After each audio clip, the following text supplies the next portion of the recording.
श्रोतेहो, प्रसारित करीत आहोत हॅलो डॉक्टर हा फोन इन कार्यक्रम. विषय हृदयरोग, हृदयविकार कसा ओळखावा आणि काय काळजी घ्यावी. सहभाग हृदयरोग तज्ज्ञ डॉक्टर श्रीकांत काळे यांचा. कार्यक्रमाचं सूत्रसंचालन केलं आहे ज्योती हातेकर यांनी आणि तांत्रिक सहाय्य वकार अहमद यांचं. कार्यक्रमाचे सादरकर्ते सूरज गोळे.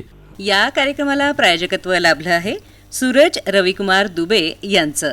काळे hospital, new Bhagwat plots, Jatharpeth road, Akola. Doctor Shrikant Kale, MBBS, MD medicine, consultant physician, मधुमेह, हृदयरोग, किडनी विकार आणि स्त्रीरोग तज्ज्ञ.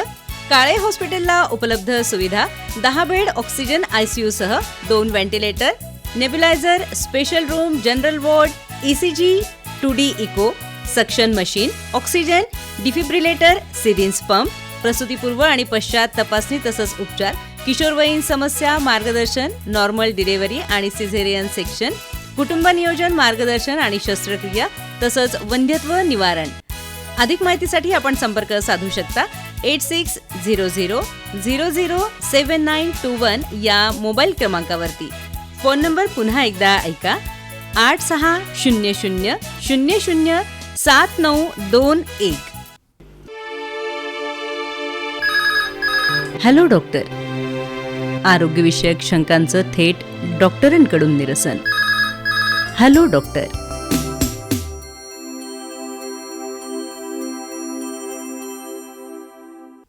श्रोतेहो नमस्कार. हॅलो डॉक्टर या फोन इन कार्यक्रमामध्ये आपणा सर्वांचं स्वागत आहे. आज आपण हृदयरोग, हृदयविकार कसा ओळखावा, काय काळजी घ्यावी याबद्दल आपले प्रश्न विचारू शकता, आपल्या शंका विचारू शकता.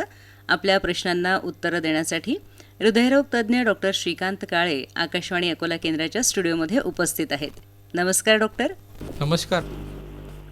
नमस्कार सर. नमस्कार. नमस्कार सर, मला आमचा प्रश्न विचारायचा आहे की बऱ्याचशा पेशंटना मेजर अटॅक येतात, ते BP लो झाल्याने येतात की हाय झाल्याने येतात? नाही, बघा, BP आहे ना, म्हणजे हायपरटेन्शन हा एक आजार आहे. ज्या लोकांना हायपरटेन्शन आहे त्यांनी जर त्याच्या गोळ्या नियमित नाही घेतल्या तर त्यांना हृदय रोगाचा झटका, म्हणजे त्याला म्हणतो अटॅक, हार्ट अटॅक येतो. जेव्हा अटॅक येतो तेव्हा BP लो होते. आणि BP लो का होते? अटॅक म्हणजे काय राहतं की आपल्या ज्या हृदयाला ज्या रक्तवाहिन्या पुरवठा करतात तो पुरवठा होत नाही. हृदयाला आपण त्याला म्हणतो, मराठीमध्ये नाव आहे हृदयशूल. त्यामुळे BP लो होते, हृदयाची पंपिंग कमी होते, हृदय स्वतः पंप करू शकत नाही, ब्लड स्वतःला पण मिळत नाही आणि बाकी ऑर्गनला पण मिळत नाही. त्यामुळे मेजर अटॅक आल्यामुळे BP लो होते आणि BP हाय असल्यामुळे मेजर अटॅक येतो. तर असं हे एकमेकांशी निगडीत गोष्टी आहेत. आलं लक्षात? तर मला दुसरा प्रश्न विचारायचा आहे. हां बोला. की अटॅकचं प्रमाण खूपच वाढलं आहे, कमी वयात लोकांना पण अटॅक राहिले, त्याचं कारण काय आहे? याच्या कारणं भरपूर आहेत. त्यात एक मला तर माझ्या ज्या अभ्यासामध्ये आहे, आपली बदललेली जीवनशैली. दुसरी गोष्ट ताणतणाव, खूप जास्त स्ट्रेस, कसा माणूस एकदम धावतोय, ओव्हर ॲम्बिशन्स, आणि नीट आहार मिळत नाही आहे, जो पौष्टिक आहार पाहिजे तो मिळत नाही, आणि हेल्थकडे केलेलं दुर्लक्ष, रात्रीचे जागरण, कामाचं प्रचंड टेन्शन, सगळी सिंगल फॅमिली आली, व्याप वाढले, ताणतणाव वाढला. जर माणसं मिळेल काही अल्कोहोलिझम म्हणा, काही ड्रिंकिंग म्हणा किंवा काही स्मोकिंग म्हणा, ह्या पण गोष्टी त्याला कारणीभूत ठरतात. पण सध्याच्या काळात जे निकृष्ट जेवण म्हणा किंवा आपली बदललेली जीवनशैली ही कारणीभूत आहे कमी वयात येणारे हार्ट अटॅक या गोष्टीसाठी. आणि सर, मला असा प्रश्न विचारायचा आहे की दुधाचे पदार्थ खाल्ल्याने जास्त अटॅक येतात, हे खरं आहे का? नाही, असं काही नाही. तुम्ही फ्रेश दूध खाऊ शकता. दुधामध्ये कॅल्शियम आहे, दुधामध्ये प्रोटीन्स आहेत, वेगवेगळे मिनरल्स आहेत. दुधाचे पदार्थ मी ते फ्रीजमधले जास्त ते पदार्थ खाऊ नका. जे प्रोसेस फूड म्हणतो ना आपण त्याला, ते खायला नाही पाहिजे. किंवा जे 1 महिना झाला, 15 दिवस झाले, ते फ्रीजमध्ये आहे, त्यावर प्रक्रिया केली, ते नाही खायचं. फ्रेश दूध खाल्ल्यानं काही प्रॉब्लेम नाही. सर, शेवटचा प्रश्न विचारतो की मला पॅरालिसिस हा गंभीर स्वरूपाचा आजार आहे आणि इकोस्प्रिन नावाची गोळी सुरू आहे आणि मला लाईफ टाइम साठी घ्यावी लागते, हे कितपत योग्य आहे? इकोस्प्रिन गोळी तुम्हाला लाईफ टाईम घ्यायला पाहिजे, 75 मिलीग्रामची. कारण की अटॅक CV तुम्हाला पॅरालिसिसमध्ये काय होते, मेंदूची रक्तवाहिनी ब्लॉक राहते आणि मेंदू रक्तपुरवठा होत नाही मेंदूला त्या एवढ्या भागाला. तर ती वाहिनी ओपन करण्यासाठी इकोस्प्रिन गोळी बेस्ट आहे, एकदम चांगली गोळी आहे. ती तुम्हाला लाईफ लॉंग घ्यायला पाहिजे. जर काही असं वाटलं इम्प्रूव्हमेंट झाली तुमच्या प्रॅक्टिसमध्ये तर ती गोळी आपण मध्ये बंद करू शकतो, पण ती डॉक्टरांच्या सल्ल्यानुसार बंद करा, स्वतः बंद करू नका. धन्यवाद सर. मी गोपाल गिरोडे बोलतो. नमस्कार. धन्यवाद. हां गोपाल भाऊ, आपल्या सहभागासाठी धन्यवाद. ओके. सर, पुढचा कॉल येईपर्यंत आपण हे सांगूया की हृदयविकार म्हणजे बरेचदा हार्ट अटॅक यालाच हृदयविकार समजलं जातं, तर आपल्याला असं म्हणता येईल का? नाही, हृदयविकार हे बघा, हृदय आपलं एक व्हायटल ऑर्गन आहे, महत्वाचा एक तो अविभाज्य एक आपलं अंग आहे. हृदय विकारामध्ये त्यामध्ये येतो हार्ट अटॅक, म्हणजे ज्याला म्हणतो आपण इंग्रजीमध्ये इन्फाक्शन, ज्यामध्ये हृदयाला ब्लड सप्लाय करणाऱ्या वाहिन्यामध्ये ब्लॉकेज येतात. हे दोन प्रकार असतात, एक असते इन्फिरिवाल एमआय, एक असते एंट्रीवाल एमआय. तर एंट्रीवाल एमआय म्हणजे जे मुख्य वाहिनी असते ना, त्याच्यामध्ये ब्लॉक असतो. आपण बोलूया, आधी हो, कॉल हो, घेऊया. नक्की. Hello, hello. आकाशवाणी अकोला केंद्र आणि हॅलो डॉक्टर हा फोन इन कार्यक्रम. हां नमस्कार. नमस्कार. दीपक देवपुरे, गोरेगाव जिल्हा अकोला बोलतो. हां दीपक भाऊ, विचारा तुमचा प्रश्न, डॉक्टर साहेब ऐकतायत. हृदयविकार होऊन याकरता आपली दिनचर्या कशी ठेवावी लागेल आणि सांगताना हृदय विकार होऊ नये यासाठी दिनचर्या काय ठेवावी लागेल हा तुमचा प्रश्न आहे, बरोबर आहे. म्हणजे प्रिव्हेन्शन कसं करायचं, बरोबर आहे, अगदी बरोबर आहे. हे बघा, हृदयविकार येण्यासाठी जे त्याचे प्रमुख कारणे आहेत, हायपर टेन्शन असेल ते कंट्रोल करायला पाहिजे. जर तुम्हाला शुगरचा आजार असेल तर शुगर तुमची एकदम नियमित कंट्रोल ठेवायला पाहिजे. जसं आम्ही नेहमी सांगतो की फास्टिंग शुगर जी असते जेवणाआधीची 70 ते 110 आणि जेवणानंतर शुगर 140 ते 160पर्यंत ही मर्यादित पाहिजे. तिसरी गोष्ट लिपिड प्रोफाईल, चरबीचे प्रमाण कमी पाहिजे. त्यामध्ये दोन प्रमुख घटक असतात, एक असते कोलेस्ट्रॉल CHO आणि एक असतं ट्रायग्लिसराईड TG म्हणतो आपण त्याला. तर कोलेस्ट्रॉलचं प्रमाण 200 कमी पाहिजे, TGचं प्रमाण 150 कमी पाहिजे. ह्या झाल्या गोष्टी लिपिड प्रोफाईलच्या.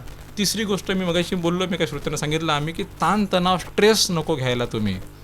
चौथी गोष्ट अशी, महत्त्वाची गोष्ट अशी आहे, तुम्हाला 8 तास शांत झोप आली पाहिजे, ज्यामध्ये कुठलाही व्यत्यय नको तुम्हाला. नाही तर मग लाईटचा आवाज, पंख्याचा आवाज. 8 तास झोप आणि रोज तुम्ही सकाळी अर्धा तास तरी व्यायाम करायला पाहिजे. व्यायाम म्हणजे तुम्ही चाला, तुम्ही धावू शकता तर धावा, तुम्ही सायकलिंग करा, तुम्ही स्विमिंग करा, कुठलाही व्यायाम करा, पण तो अर्धा तास करायला पाहिजे. आणि जे झोप सर, हॅलो, आणि सर झोप एकाच वेळेस नंतर दिवसातून किती झोप घेऊ शकतो? नाही, झोपीचं असं आजार असतो, तो जर झोप जर आली नाही तर आपल्यामध्ये जे क्रिएटिन म्हणा किंवा अजून काही जे विशिष्ट घटक कोलेस्ट्रॉल वाढतात. आपली छान झोप झाली की आपली बॉडी जी आहे ते एक हार्मोन तयार करते, डोपामिन नावाचे, जे याला म्हणतो हॅपी हार्मोन्स. झोप मग दिवसा पण घेऊ शकतो समजा, काही जणांनी काम वगैरे काही दिवशी वगैरे. नाही, झोप तुम्ही दिवसा 1 तास घ्या, पण रात्रीची 8 तास झोप महत्त्वाची आहे. ह्या गोष्टी जर पाळल्या तुम्ही तर तुम्हाला अटॅक येणार नाही. आणि थोडंसं वाटलं काही तर आपण डॉक्टरांकडून चेक करून घ्यायचं. ECG काढायला पाहिजे. तुम्हाला असं वाटतं लिपिड प्रोफाईल चेक करा 6 महिन्यांनी, शुगर चेक करा एखाद्या वर्षांनी, जर नसेल तर 1 वर्षांनी करा, असेल तर 6-6 महिन्यांनी करा. आरोग्याची काळजी घेणं गरजेचं आहे. आणि व्यायाम महत्त्वाचा सर, बरोबर. दीपक भाऊ, मला असं वाटतं आपल्याला सविस्तर उत्तर मिळालं आहे. आपल्या सहभागासाठी धन्यवाद. हो, अकोला आकाशवाणीतून आभारी आहे. सर, आपण बोलत होतो हृदयाच्या विकारांसंबंधी. तर जी LED म्हणतो मी त्याला, जे एंट्रोल एमआयमध्ये जी LED असते, लेफ्ट अँटी डिसेंडिंग आर्टरी, त्याचा जेव्हा ब्लॉकेज त्यामध्ये येतो तो अटॅक मोठा असतो. त्यावेळेस हार्टला 60-70% पुरवठा कमी होतो आणि हार्ट बंद पडते. आपण कॉल घेऊया. हो, नक्की. हॅलो, हॅलो, आकाशवाणी अकोला केंद्र आणि हॅलो डॉक्टर हा फोन इन कार्यक्रम. नमस्कार. मी कस्तुरी बोलते. हां बोला. माझ्या तरुणांमध्ये हृदयविकाराचं प्रमाण का वाढतं? अच्छा, हृदयविकाराचं प्रमाण का वाढतंय म्हणजे हार्ट अटॅकचं? हां, तरुणांमध्ये. हो, बरोबर आहे. पहिले काय होतं की हार्ट अटॅक म्हणतो आपण, हृदय विकाराचा झटका किंवा आपण हृदयशूल हा 60 नंतर यायचा. वयाची 60 जणी ओलांडली, 60-70, किंवा जे लोकांना जे आजार आहे, घरामध्ये काही आजार आहेत हृदयाचे. पण आजच्या घडीला मी मगाशी बोललो की आपली बदलती जीवनशैली, ताणतणाव आणि आरोग्याकडे केलं दुर्लक्ष, आणि आपला जो आहार आहे तो निकृष्ट दर्जाचा जंक फूड जास्त खाणे किंवा ज्यामध्ये फॅटी फूड जास्त खाणे आणि व्यायाम न करणे, सिडेंटरी लाईफस्टाईल्स म्हणजे बसून राहणे. त्यामध्ये काय होतं मॅडम, एक आजार आहे मेटाबॉलिक सिंड्रोम, त्याला म्हणतो सिंड्रोम X, ज्यामध्ये BP वाढते, शरीरामध्ये कोलेस्ट्रॉल वाढते, चरबीचं प्रमाण वाढते, आपला पोटाचा घेर वाढतो, आयडियली तर पोटाचा घेर असतो जो आपल्या जे नाभीच्या खाली जर आपण मोजलं तर ते 110च्या आतमध्ये पाहिजे माणसांना, 90च्या आतमध्ये पाहिजे स्त्रियांना. असं जर नसलं तर मग काय होते, कोलेस्ट्रॉल वाढते, शुगर वाढते आणि ओबेसिटी वाढते. ओबेसिटीमुळे तुम्हाला OSA नावाचा एक आजार होतो, ऑब्स्ट्रक्टिव्ह स्लीप ॲपनिया. आणि हे ज्या गोष्टीमुळे BP वाढते आणि जेव्हा ब्लड प्रेशर वाढते तेव्हा हृदयावर प्रेशर येते. आणि या सर्व गोष्टी जेव्हा प्रामुख्याने होत राहतात आणि त्या होतात अनियंत्रित, तेव्हा अटॅकचं प्रमाण जास्त वाढते. कसं काही आपल्याला सविस्तर उत्तर मिळालंय. हो, आपल्या सहभागासाठी धन्यवाद. धन्यवाद. धन्यवाद. तर दुसरं मी बोलतो मगाशी की एक दुसरा अटॅक असतो इन्फिरेवाल MI. आपण फोन घेऊया. घेऊया. Hello, hello. आकाशवाणी अकोला केंद्र आणि हॅलो डॉक्टर हा फोन इन कार्यक्रम. हा, नमस्कार मॅडम. नमस्कार. हा, भांबीरून बोलतो, भानुदास घाटोळे. हा घाटोळे साहेब बोला, विचारा तुमचा प्रश्न. डॉक्टर साहेब ऐकतायत. नमस्कार. हां, नमस्कार. हो, बोला. हा, काळे साहेब. हो. आता कसं आहे, आजचा जो विषय आहे तो हृदयरोगाबद्दल आहे. हो, हा, तर सांगा काही हृदयरोग माहिती सांगा. बिलकुल आम्ही सांगत आहोत. ऐका, हृदयरोगाचे 2 प्रकार मी सांगत आहे. आता आम्ही चर्चा करत आहे. एंट्रीवाला MI असतो ज्यामध्ये खूप लवकर BP कमी होतं, ज्यामध्ये मुख्य रक्तवाहिनी बंद पडते. त्यामध्ये 60-70% लेफ्ट व्हेंट्रिकल जे म्हणतो आपण हृदयाचा भाग तो निष्क्रिय होतो, काम करत नाही. आणि त्या रुग्णांचं BP लो होते. त्या रुग्णांना आम्ही म्हणतो तो पेशंट जातो कार्डिओजेनिक शॉकमध्ये. तर शॉकमध्ये गेल्यावर पेशंटला बाहेर काढणं खूप कठीण असतं. अशा वेळेस पहिले 3 तास खूप आवश्यक असतात, अत्यंत महत्त्वाचे असतात, ज्यामध्ये ट्रीटमेंट भेटायला पाहिजे लवकरच. दुसरा जो असतो एक अटॅक असतो इन्फिरेवाल MI. त्यामध्ये 30% जे हार्टला ब्लड सप्लाय करणारी वाहिनी ती चोकअप होते. तर त्यावेळेस काय होते पेशंटला की BP लो होतं त्या पेशंटचं खूप जास्त, चक्कर येते पेशंटला, जीव घाबरते. आणि तुम्हाला गोष्ट सांगायची मला, ज्यांना शुगर आहे त्या रुग्णांना अटॅक आला तरी काही छातीमध्ये दुखत नाही. प्रमुख लक्षण हार्ट अटॅकचं काय आहे, खूप छाती दुखणे, खूप जास्त छाती दुखणे. दुसरी गोष्ट खूप जास्त घाम येणे, खूप जास्त चक्कर येणे आणि पेशंटला मरणाची भीती वाटणे. हे जे 3 गोष्टी आहेत ह्या खूप आहे प्रामुख्याने आढळतात ज्या पेशंटला मुख्य अटॅक येतो एंट्रीवाल MI. तर अशा वेळेस बिलकुलही तुम्ही दिरंगाई न करता ताबडतोब ECG काढायला पाहिजे आणि डॉक्टरांचा सल्ला लवकर घ्यायला पाहिजे. सर, ते ऍसिडिटीचा आणि हृदयरोगाचा काही संबंध आहे का? नाही, खूप वेळा लोकांना दुखते छातीमध्ये, ते ऍसिडिटी असते. पण ऍसिडिटी दुखणं जे आहे ते नाभीच्या वर सेंट्रल भागात राहते ऍसिडिटीचं दुखणं. आणि ते दुखणं खूप होत राहते मध्ये. पण अटॅक असं नसते. अटॅक जे आहे ते डाव्या साईडला छातीच्या खाली, हृदयाच्या खाली, आणि हे दुखणं खूप जास्त तीव्रता खूप जास्त असते. आणि याच्यामध्ये उलटी होते, डाव्या हाताला दुखणं जातं, आपल्या करंगडी आणि त्या अनामिकेजवळ दुखणं जातं, घाम येतो, उलटी होते. आणि दुसरी गोष्ट म्हणजे पेशंटला खूप भीती वाटते. ह्या लक्षण अटॅकचे. बरं, हे हृदयरोगाचे काही दम वगैरे लागते का सर? बिलकुल लागतो. जेव्हा अटॅक आपण तेव्हा त्याचा योग्य उपचार होत नाही, कालांतराने काय होते, हृदय फेल पडते.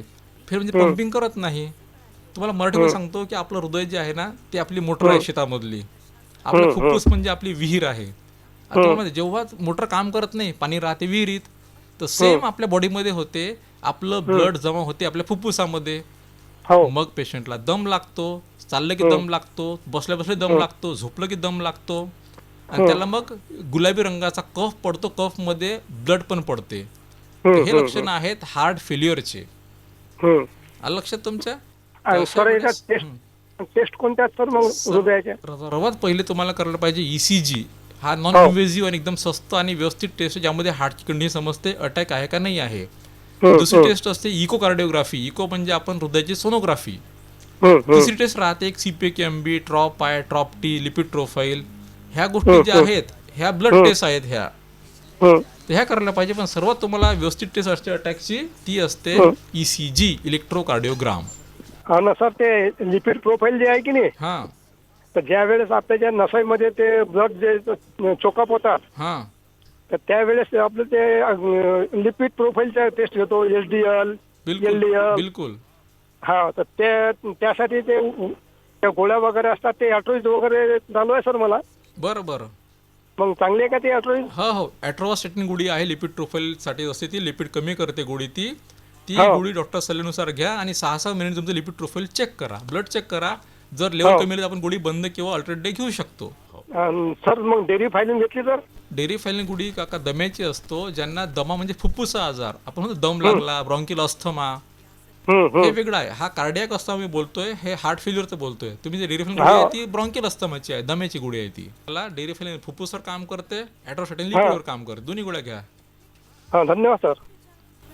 हा सर, आपण बोलत होतो की हृदयाचे जे इतर विकार आहे, बाकीचे विकार आपल्या याच्यात येऊन गेले आहेत. बिलकुल बिलकुल. इतर जे विकार आहेत की जे हृदयाला त्रास देणारे असतात, त्यामध्ये मुख्य दुसरा एक आजार असतो कंजेस्टिव्ह कार्डियक फेल्युअर. त्यालाच आम्ही म्हणतो ॲक्यूट लेफ्ट व्हेंट्रिक्युलर फेल्युअर. म्हणजे जेव्हा हृदयाला रक्तपुरवठा मिळत नाही, ते हृदय काम करत नाही, त्याची वॉल कॉन्ट्रॅक्ट होत नाही, तेव्हा हृदय फेल पडते. फेल म्हणजे त्याचं काम काय, हृदयाचं काम काय आहे, ब्लड पंप करणे पूर्ण अवयवांना. कॉल घेऊ. हो नक्की. हॅलो, नमस्कार. नमस्कार. आकाशवाणी मी अकोला मंगेश केंद्र. हिरळ. हां हां हां, बोला मंगेश भाऊ, बोला, तुमचा प्रश्न विचारा. मला सरांना हा प्रश्न विचारायचा असा की आपल्याला बीपी शुगर वगैरे नसतानाही की हार्ट फेलचे कारण काय? बघा, हार्ट फेल जे आहे हा एक गंभीर आजार आहे. जेव्हा कुठलं इन्फेक्शन होतं ना, व्हायरल इन्फेक्शन असतं, कधी व्हायरल म्हणतो त्याला मायोकार्डायटिस. तुम्हाला बीपी नाही, शुगर नाही, हरकत नाही. जेव्हा व्हायरल इन्फेक्शन राहतं ना, कॉक्सॅकी व्हायरस राहतो किंवा अजून कोणतं इन्फेक्शन व्हायरस, मागे कोरोना होता किंवा रायनो व्हायरस होता, any viral infection can cause मायोकार्डायटिस.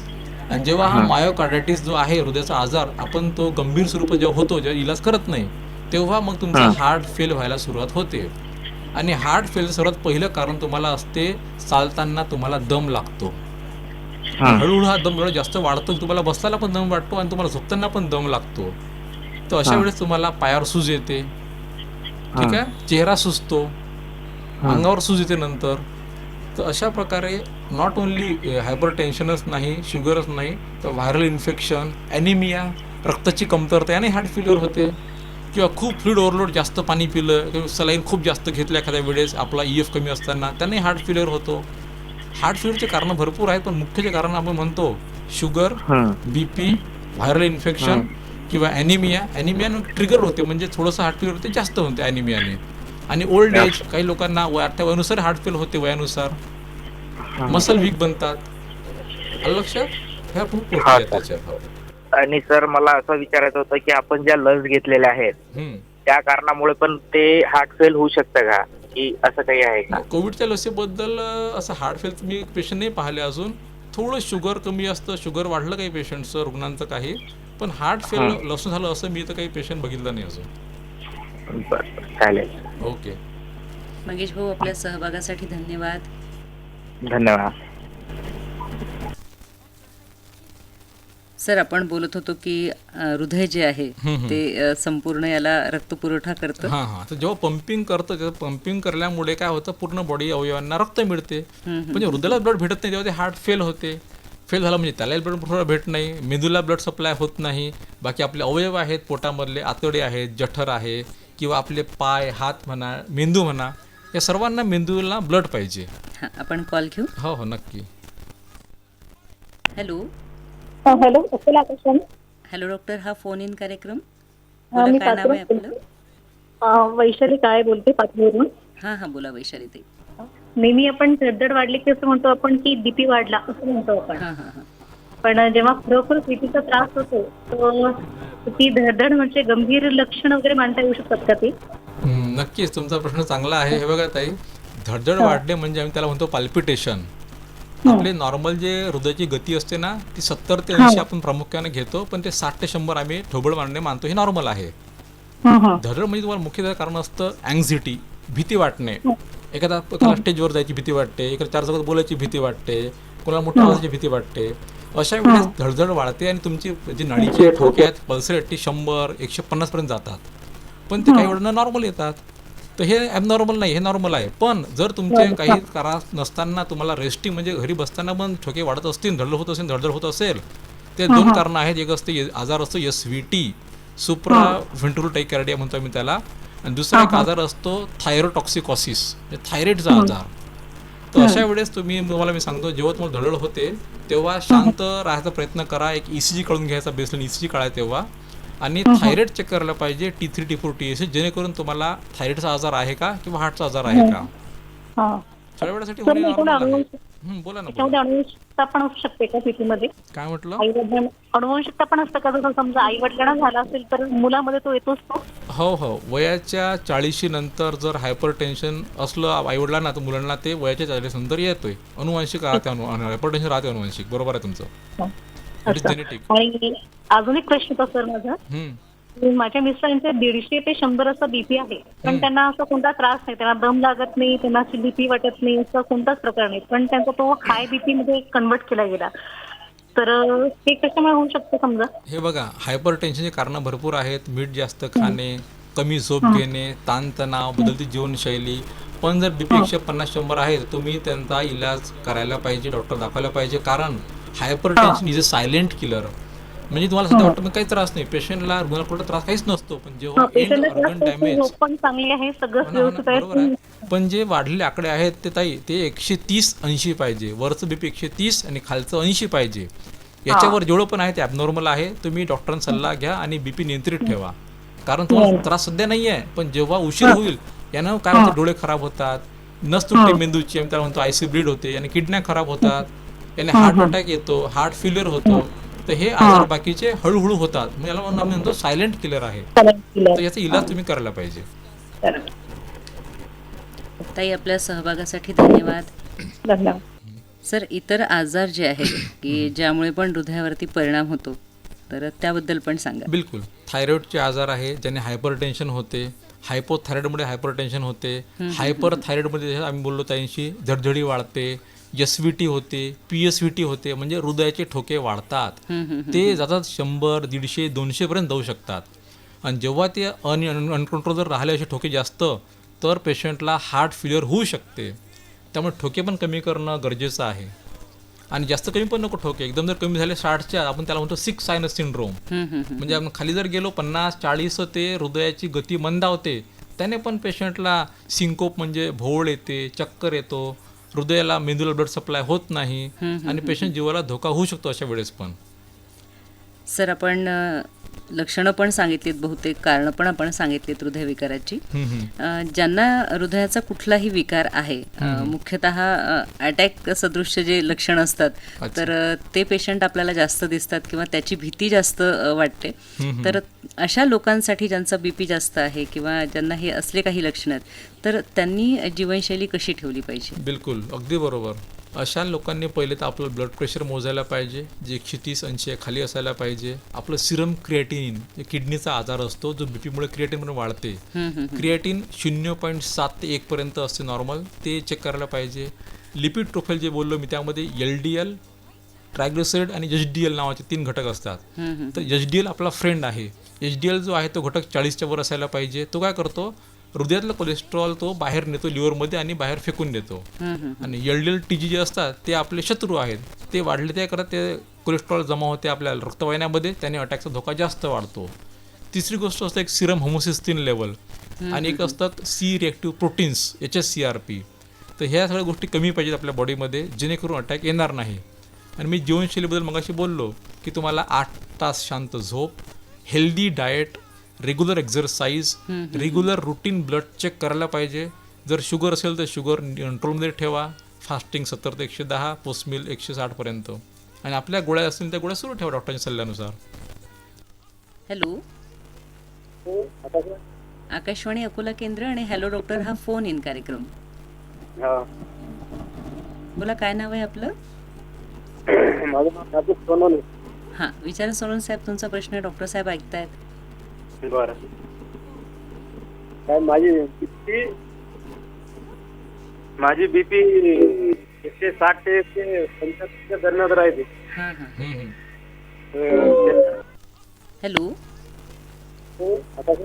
Akashvani Akola केंद्र आणि हॅलो डॉक्टर हा फोन इन कार्यक्रम.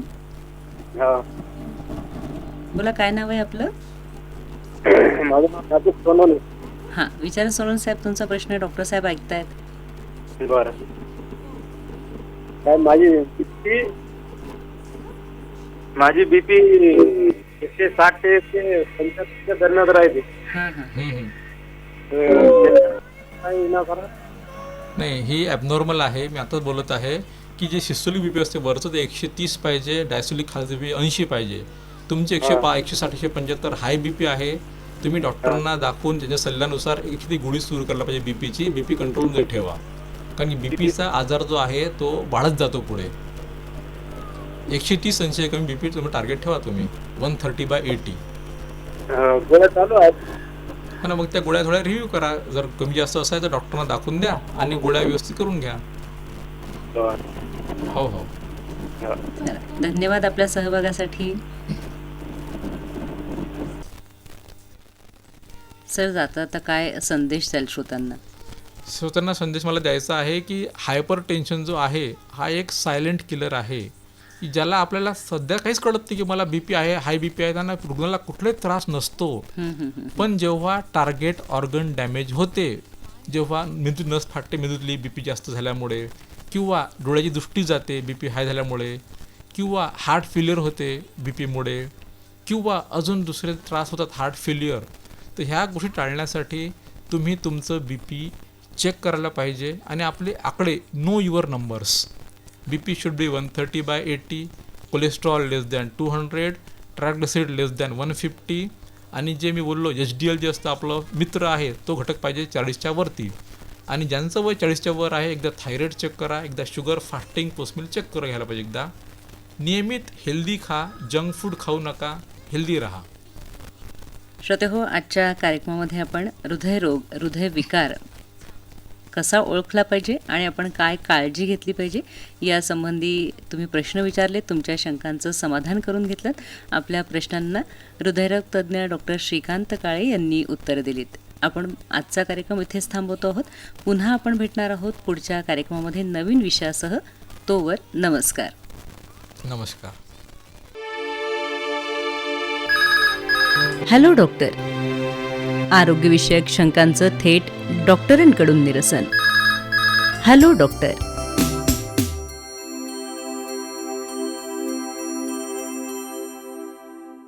या कार्यक्रमाला प्रायोजकत्व लाभलं होतं सूरज रविकुमार दुबे यांचं. Kale hospital, new Bhagwat plots, Jatharpeth road, Akola. Doctor Shrikant Kale, MBBS, MD medicine, consultant physician, मधुमेह, हृदयरोग, किडनी विकार आणि स्त्रीरोग तज्ज्ञ.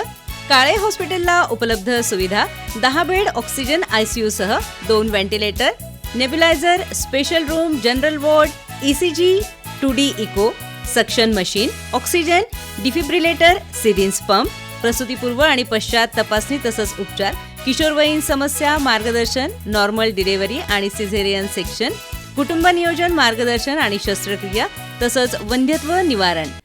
अधिक माहितीसाठी आपण संपर्क साधू शकता 8600007921 या मोबाईल क्रमांकावरती. फोन नंबर पुन्हा एकदा ऐका: 8600007921. श्रोते हो, आत्ताच आपण हॅलो डॉक्टर हा फोन इन कार्यक्रम ऐकलात. विषय होता हृदयरोग, हृदयविकार कसा ओळखावा आणि काय काळजी घ्यावी. कार्यक्रमातील सहभाग होता हृदयरोग तज्ज्ञ डॉक्टर श्रीकांत काळे यांचा. कार्यक्रमाला सूत्रसंचालन लाभलं होतं ज्योती हातेकर यांचं. तांत्रिक सहाय्य वकार अहमद यांचं होतं आणि कार्यक्रमाचे सादरकर्ते होते सूरज गोळे.